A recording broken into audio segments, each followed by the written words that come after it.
खबर यूपी के झांसी से है, जहां भारतीय जनता पार्टी के प्रत्याशी अनुराग शर्मा ने आज झांसी ललितपुर संसदीय सीट से लगातार दूसरी बार जीत दर्ज करने के बाद इस जीत का श्रेय भारतीय जनता पार्टी के एक एक कार्यकर्ता तथा संसदीय क्षेत्र की जनता को दिया। उन्होंने शीर्ष नेतृत्व तथा प्रधानमंत्री नरेंद्र मोदी का भी आभार जताया कि उन्होंने लगातार दूसरी बार उन्हें चुनाव लड़ने का अवसर प्रदान किया। लगभग 1 लाख से भी अधिक वोटों से जीत हासिल करने के बाद पत्रकारों से अनौपचारिक बातचीत करते हुए सांसद अनुराग शर्मा ने कहा कि यह जीत भारतीय जनता पार्टी के कार्यकर्ताओं की मेहनत तथा जनता के आशीर्वाद का नतीजा है। उन्होंने कहा कि चुनाव लंबा हो जाने के कारण जीत का अंतराल उतना नहीं रहा। इसके पीछे की एक वजह जबरदस्त गर्मी का मौसम भी रहा, जिसके चलते मतदान प्रतिशत में गिरावट आई। उन्होंने कहा कि आने वाले 5 सालों में संसदीय क्षेत्र की जनता के लिए पानी तथा बिजली के इंफ्रास्ट्रक्चर को अपग्रेड करने की योजना पर काम किया जाएगा। यह प्रोजेक्ट हमने चुनाव के पहले स्वीकृत करा लिए थे, लेकिन आचार संहिता लग जाने के कारण इन पर काम शुरू नहीं हो पाया था। मऊरानीपुर में हार का सामना करने वाले सांसद अनुराग शर्मा ने कहा कि इसके पीछे की एक वजह चुनाव की लंबी अवधि के दौरान विपक्षियों द्वारा फैलाई गई तमाम गलत अफवाहें भी रहीं। हालांकि हमने भरसक कोशिश की कि जनता अफवाहों में ना आए, लेकिन इसके बाद भी हम अपनी कोशिशों में उतने सफल नहीं हो पाए जितना होना चाहिए था। मऊरानीपुर क्षेत्र की जनता ने हमें हमेशा प्यार दिया है। निश्चित तौर पर जो परिणाम आए हैं उसमें हमारे स्तर पर कहीं ना कोई कमी रही है, जिसे दूर करने की कोशिश की जाएगी और आने वाले दिनों में मऊरानीपुर की जनता के लिए और अधिक मेहनत की जाएगी। इस मौके पर भारतीय जनता पार्टी के तमाम कार्यकर्ताओं ने सांसद अनुराग शर्मा का फूल मालाएं लादकर भव्य स्वागत करते हुए उन्हें बधाइयाँ दी। विधान परिषद सदस्य डॉक्टर बाबूलाल तिवारी, विधान परिषद सदस्य श्रीमती रमानिरंजन, झांसी नगर निगम के मेयर बिहारी लाल आर्य, भारतीय जनता पार्टी के महानगर जिलाध्यक्ष हेमंत परिहार, दुग्ध उत्पादन सहकारी संघ के अध्यक्ष प्रदीप सरावगी, जिला पंचायत सदस्य रोहित राजपूत आदि सहित तमाम भाजपा के जनप्रतिनिधियों तथा पदाधिकारियों ने सांसद अनुराग शर्मा को लगातार दूसरी जीत का वर्ण करने पर बधाई दी। झांसी से दीप न्यूज के लिए दीपक चंदेल की रिपोर्ट। मैं सबसे पहले तो अपने शीर्ष नेतृत्व को, आदरणीय मोदी जी, झांसी की प्रिय जनता को और विशेष रूप से मेरे सारे देवतुल्य कार्यकर्ताओं को, भाजपा के एक एक कार्यकर्ता ने, हमारे अध्यक्षों की, हमारे सारे जनप्रतिनिधियों के साथ में मिलके जो पिछला इतना लंबा, इतना ऐतिहासिक चुनाव हुआ है, इस देश में कभी इतना लंबा चुनाव नहीं हुआ मेरे ख्याल से, और इन सबको मैं श्रेय देना चाहूँगा। मेरे कार्यकर्ताओं ने अपना घर छोड़कर इतने दिनों तक इतनी कड़ी धूप में इतनी मेहनत करी है, मैं उनका आजीवन आभारी हूँ। मैं अपनी जनता का आभारी हूँ कि उन्होंने एक बार फिर से उन्हें एक ऐतिहासिक जीत हमको दिलाई है, जब इतनी विषम परिस्थितियों में 1 लाख के आसपास की हमारी जीत हुई है। और मैं जनता के इस विश्वास को आगे हमेशा सर्वप्रिय मानता हूं और इस विश्वास को आगे लेकर हम इनके साथ मिलकर झांसी को एक बहुत श्रेष्ठ और प्रथम जिला यूपी के बनाने की कोशिश करेंगे। कड़ा मुकाबला रहा, झांसी में भी काफी कड़ा मुकाबला, क्या करो मानते हैं? ये एक तो मैं मानता हूं क्योंकि वोटिंग परसेंटेज कम रहा, वोटिंग परसेंटेज की वजह से 4-5% में, और जब लोगों को ऐसा कभी कभी लगता है कि हमारी जीत सुनिश्चित है, तो बहुत सारे हमारे वोटर्स इतनी कड़ी धूप में नहीं निकले, और ये कारण रहा है। दूसरा कारण ये भी रहता है कि ऐसे में जब लंबा चुनाव होने लगता है तो विपक्ष को एक मौका मिल गया बहुत सारी अफवाहें फैलाने का, और हमारे भोले भाले लोगों ने कुछ अफवाहों में विश्वास किया।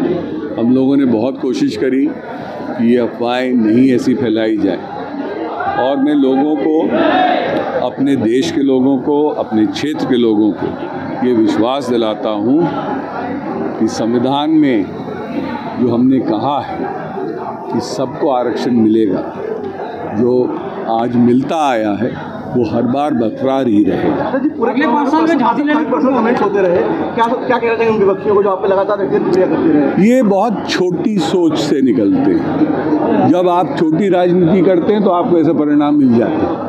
लोगों को विश्वास, ये राष्ट्र का चुनाव है, और जिन लोगों को हारने की आदत हो चुकी है उनको जनता भी बता देती है। अगले 5 साल में झांसी ललित को क्या अपेक्षा है? मेरे बहुत सारी आशाएं हैं, हमारे लोगों की बहुत सारी आशाएं हैं। विशेष रूप से झांसी में जो अभी हमने कुछ प्रोजेक्ट शुरू करे थे वो थोड़े से डिलेड चल रहे थे पानी के बारे में, तो उसको पूरा करना है। बिजली का हमको पूरा इंफ्रास्ट्रक्चर जो हमारा है अपग्रेड कराना है, उसका प्रोजेक्ट सैंक्शन हो गया क्योंकि चुनाव था। चुनाव के दौरान जो चीज़ें पेंडिंग पड़ी थी मैं कह नहीं सकता था क्योंकि आचार संहिता लग रही थी और उसका एक दुष्प्रचार करते रहे, पर जनता ने आज उनको जवाब दे दिया है। और ये सारी चीज़ें हम अपने क्षेत्र के लिए करेंगे, लोगों के लिए होना ज़रूरी है। मैं मानता हूँ कि प्राथमिकता स्वास्थ्य को, शिक्षा को और ये जो रोज़ के जीवन की हमारी चीज़ें हैं, बिजली, पानी, इनको हम लोग प्राथमिकता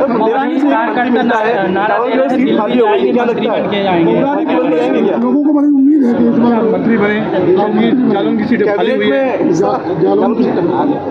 देखिए, मैं इस चीज़ों पे कमेंट नहीं करता। मैं अपनी देश की सेवा के लिए आया हूँ, मैं अपने जनता की सेवा के लिए आया हूँ। मेरा परिवार पिछले 80 साल से सेवा भाव से करता रहा है और राजनीति हमारा कभी पेशा नहीं रहा। जैसे विपक्ष में कुछ लोगों का पेशा रहा है, उनसे कभी आप लोगों ने सवाल नहीं पूछा कि 33 लाख से मंत्री बनते ही 1.5 करोड़ इनकम कैसे हो गई थी। अनुराग शर्मा का पेशा नहीं है। अनुराग शर्मा इस राजनीति में इसलिए आए हैं क्योंकि मेरा भाव है कि हम सेवा करें, लोगों की शिक्षा दें, लोगों को आगे बढ़ाएं, बुंदेलखंड के लोगों को। जी, मोरानीपुर का प्रश्नपत्र कमजोर रहा, क्या वजह है? मोरानीपुर में ये अफवाह बहुत ज़ोर शोर से बढ़ाई गई, लोगों को गलतफहमी और भ्रम फैलाया गया। मुझे हमेशा उनका स्नेह मिला है, आशीर्वाद मिला है और मैं अपने को सौभाग्यशाली मानता हूँ कि जब मैं लोगों के घर में जा सकता हूँ, उनसे मिल सकता हूँ, माता बहनों के आशीर्वाद मिलता है, मेरे सर पे हाथ फेरती हैं, तो मैं अपना सौभाग्य मानता हूँ। मुझे आज भी उतना ही प्यार और श्रेय मिलता है और कड़ी मेहनत करूँगा मोरानीपुर वालों के लिए। सर, आप जिसे अफवाह कह रहे हैं, लेकिन प्रदेश में जनता ने उस अफवाह को हाथों हाथ लिया है। 45 सीटें मिली हैं। देखिए, क्योंकि अभी नहीं मिली, रिजल्ट आ जाने दीजिए। ये हम मान के चल रहे हैं, पर आप इस चीज़ में मान के चलिए, अफवाह तो अफवाह होती है। और जब मोदी जी जैसे दुनिया के सबसे लोकप्रिय नेता ये कह सकते हैं कि मैं अपनी जान दे दूंगा पर इस चीज़ पे हाथ नहीं लगाने दूंगा, और ये अफवाह फैलाई गई और बहुत बुरी तौर से फैलाई गई। लोगों को पता नहीं किस किस चीज़ के अलग अलग भ्रम फैलाए गई। तो आप लोग खुद ही रिपोर्टर्स हैं, आप लोग इतने इंटेलिजेंट लोग होते हैं, आप लोग खुद ही जाएंगे, आप लोग पता कर लेंगे, आपको बहुत सारी कहानियाँ सुनने को मिलेंगी। इसी के लिए नहीं, बहुत सारी चीज़ों पर फैलाएगी। क्या ये मान के चलो कि मोदी जी को कमजोर हो चुका है? गुट्टी के आसपास बीजेपी की सीटें दिखाई दे रही हैं जो कि बहुमत से दूर है, अकेले बीजेपी के। देखिए, मोदी फैक्टर तो कभी इस देश में कम हो ही नहीं सकता, क्योंकि जो पिछले 10 साल में मोदी जी के कार्यकाल में जो काम हुआ है, और विशेष रूप से कोरोना में जब हम लोगों को बहुत कम उम्मीदें रह गई थी, आज पूरा विश्व मानता है कि आज हमारी अर्थव्यवस्था जो ठीक करी उस समय और मोदी जी की पॉलिसीज़ की वजह से ठीक हुई। और ये ऐतिहासिक तीसरा टर्म है। कभी भी एक प्रधानमंत्री कभी पहले रहे हैं जिनको तीसरा टर्म मिला है, और मोदी जी ने हमेशा लोकतंत्र को, इस देश के संविधान को सर्वप्रिय माना है। और पहले प्रधानमंत्री ऐसे हैं जो सीढ़ियाँ चढ़ के अब उन्होंने मत्था टेका था पार्लियामेंट की अपनी सीढ़ियों।